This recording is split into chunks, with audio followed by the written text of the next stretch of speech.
You're watching America Trends. I'm Mary Burt Godwin, and I am ready. You hear this music, it's our cue to have some sports talk with Mr. Mike Costa, co-host of the Big Biz Show. Welcome back to America Trends. How are you? Happy New Year. Happy New Year to you as well. Yeah. Great. Did you have a good holiday?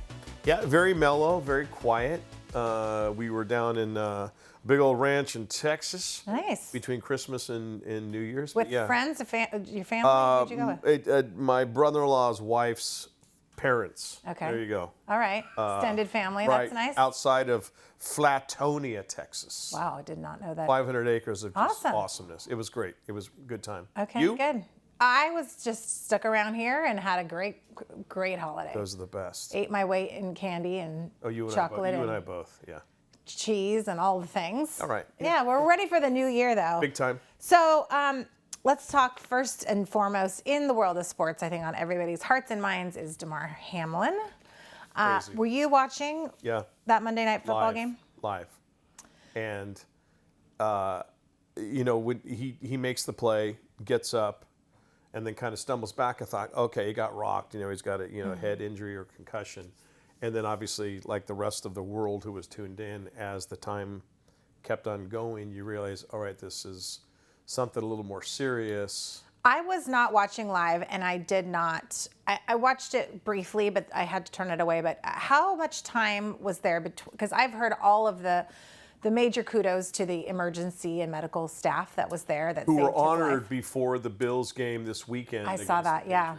So how much time, how soon did they realize we got to get in there? Immediate. I mean, it's obviously not immediately because they would have been right there, as he fell down. But as soon as people realized, hey, something's wrong, get out here. Yeah. They were there. And then, kudos to the Bills and the Bengals players, because as soon as they realized he was being administered CPR, they kind of closed in so the cameras couldn't get a shot. And I will tell you this, I don't think ESPN would have broadcast a shot if they had it. Right. They know it's one of those things where pull back. Right. And so incredible, just an incredible job by everybody. And I think you really did see the power of prayer. Oh, absolutely. And I loved that image of the teams on the field in prayer. Yeah. And, we here at the studio, I know you weren't here when Rusty Nails passed away, but this happened in our studio to someone near and dear to all of us. And I did have a little, I won't use the term PTSD, but it was definitely a trigger for me to see that. And then also just a really big opening of my heart to the people that were there on the field, friends and family that witnessed it. Yep. And there was a moment in fact, I didn't sleep that night. I kept going to my phone to see an alert to see how he was doing. I think everybody was out that way. Yeah. And speaking of that, though, how beautiful that he's home now. Well, he's home, and I don't know if he is an inpatient at the Buffalo Medical Center. But he was released from the ICU. Released from ICU. The breathing tube was taken out. His lungs were deemed healthy enough, and he came back to Buffalo.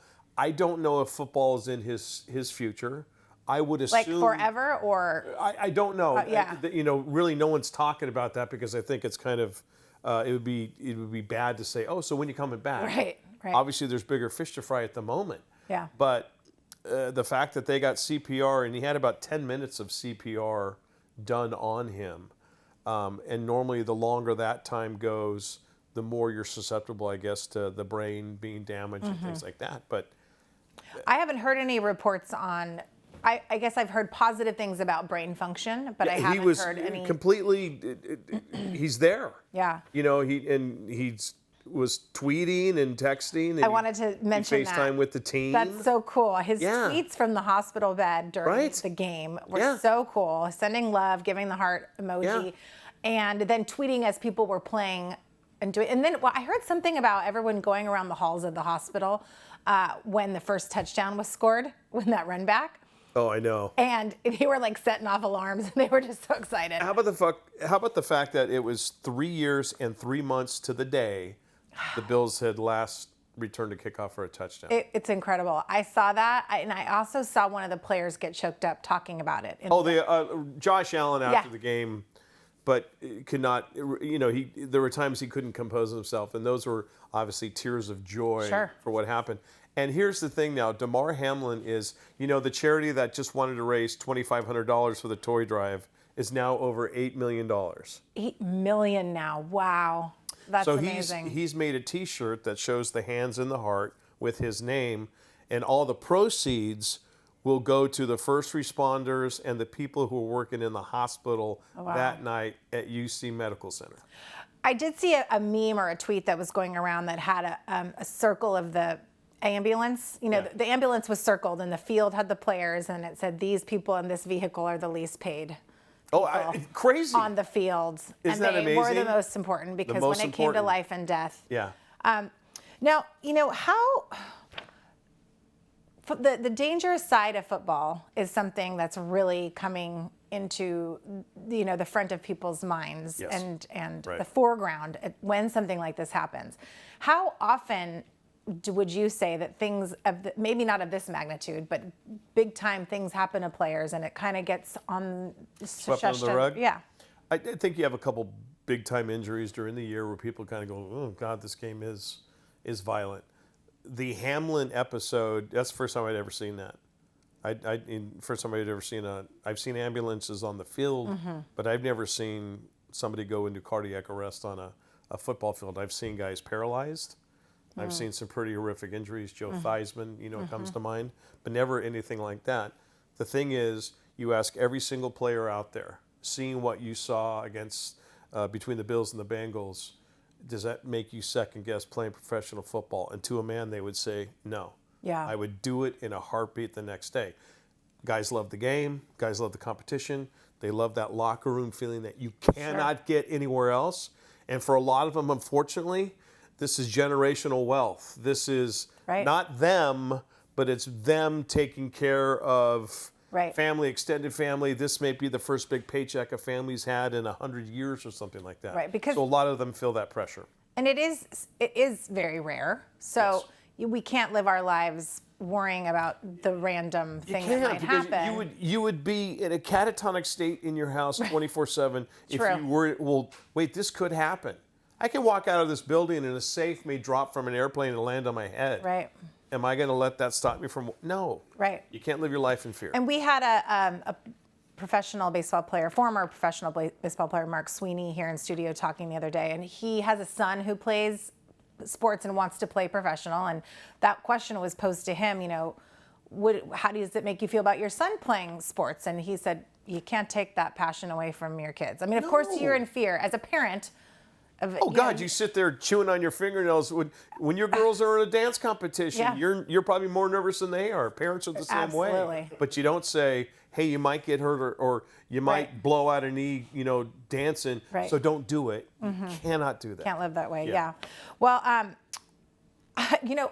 I don't know if this has been addressed, but what I know people didn't really want to talk about what the status of that game was going to be. Yeah. They just postponed it and they said, we'll worry about it later. Yeah. Well, now is kind of later. Do we know what's going to happen with that? Or? Yeah, and I'll be honest with you, as Damar is lying there, the people we were with watching the game, I turned and said, what does this mean for the standings? Yeah. Not to say, oh, he's going to be fine.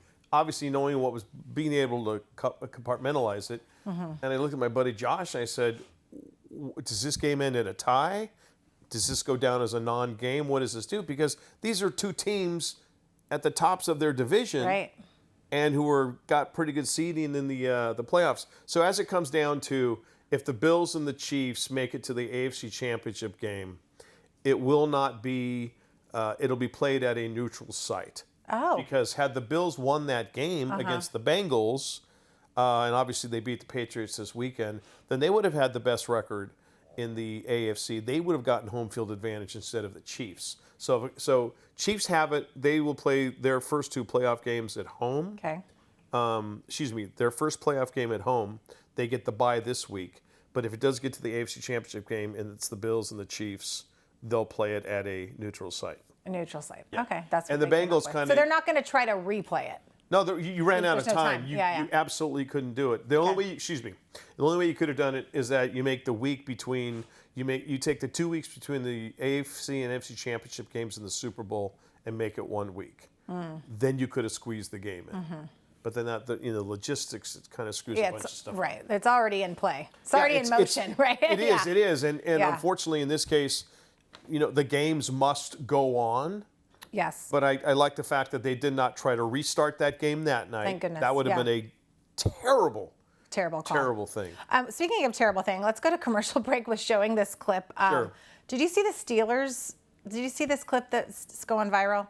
Well, there's that, and it's also a celebration in a video game that they're going to get rid of. Oh. In light of so it. Is it in response to this? There's like a CPR celebration. Yeah, it's been done before, but it's a little tone deaf by the Steelers, knowing what had just happened with Damar Hamlin.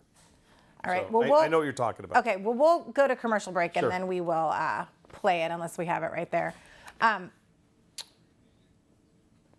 Okay. Well, we'll be right back right after this break.